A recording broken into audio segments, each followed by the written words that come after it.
దాని మీద ఉన్న ఎలాంటి ఉన్నా కూడా చర్యలు తీసుకోవాలని మేము డిమాండ్ చేస్తాం సార్. ముఖ్యంగా నేను కూడా ఒక ప్రతిపాదన ఏంటంటే సార్, ఈ ప్రభుత్వాలు ఏం చేస్తున్నాయంటే సార్, ముఖ్యంగా ఇప్పుడు గ్రౌండ్ 7 స్కూళ్ళకి కలిసి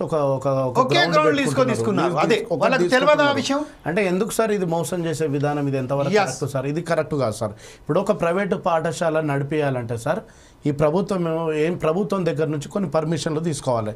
నెంబర్ 1 గ్రౌండ్ ఉండాలి, నెంబర్ 2 ఒక ఆ స్కూల్కి ఫైర్ స్టేషన్ ఉండాలి సార్, నెంబర్ 3 పార్కింగ్ ఉండాలి, అక్కడ ట్రేడ్ లైసెన్స్ ఉండాలి. ఇవన్నీ కూడా ముఖ్యంగా అక్కడ క్వాలిఫైడ్ బీఈడి టీచర్స్ ఉండాలి సార్ ఒక స్కూల్ని ఏర్పాటు చేయాలంటే. మరి ఇవన్నీ లేకున్నా కూడా ప్రభుత్వము ఎందుకు ఉపేక్షిస్తలేదు సార్? ఎందుకు వాటిని అనుమతులను రద్దు చేయట్లేదు?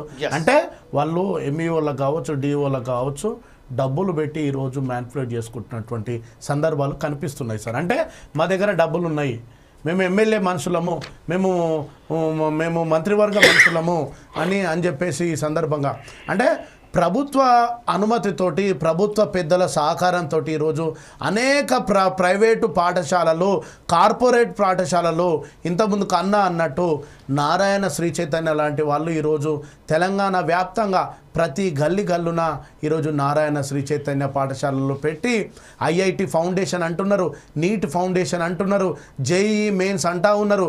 మరి ఇన్ని ఫౌండేషన్ల పేరు మీద కొన్ని లక్షల రూపాయల ఫీజులను ఈరోజు దండుకుంటున్నటువంటి ఈ తరుణంలో వాళ్ళకు గ్రౌండ్ ఉండదు, వాళ్ళకు ఫైర్ స్టేషన్ ఉండదు, వాళ్ళకు పార్కింగ్ ప్లేస్ ఉండదు, అక్కడ క్వాలిఫైడ్ బీఈడి టీచర్స్ కూడా ఉండరు సార్. మేము అంటున్నాం సార్, ఒక పిహెచ్డి స్కాలర్స్గా ఉస్మానియా యూనివర్సిటీలో తెలంగాణ ఉద్యమంలో ఉన్నటువంటి వాళ్ళుగా మా టైంని, మా టాలెంట్ని ఈరోజు తెలంగాణ వస్తే తెలంగాణలో విద్యా వ్యవస్థ ప్రక్షాళన జరుగుతుంది, పేదవాడికి ఉచితమైనటువంటి విద్య అందుతుంది, దీని ద్వారా పేదవాళ్ళ జీవితాల్లో వెలుగులు నింపుతాయి అనేటువంటి ఉద్దేశంలో భాగంగా ఈరోజు మేము పెద్ద ఎత్తున తెలంగాణ ఉద్యమంలో భాగస్వామ్యమై ముందున్నాం.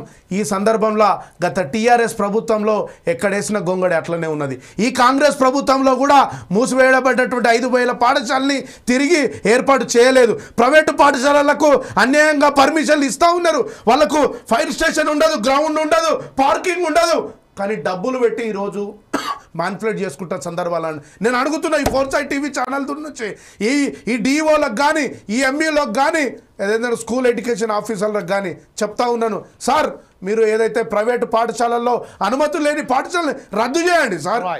ఓకే.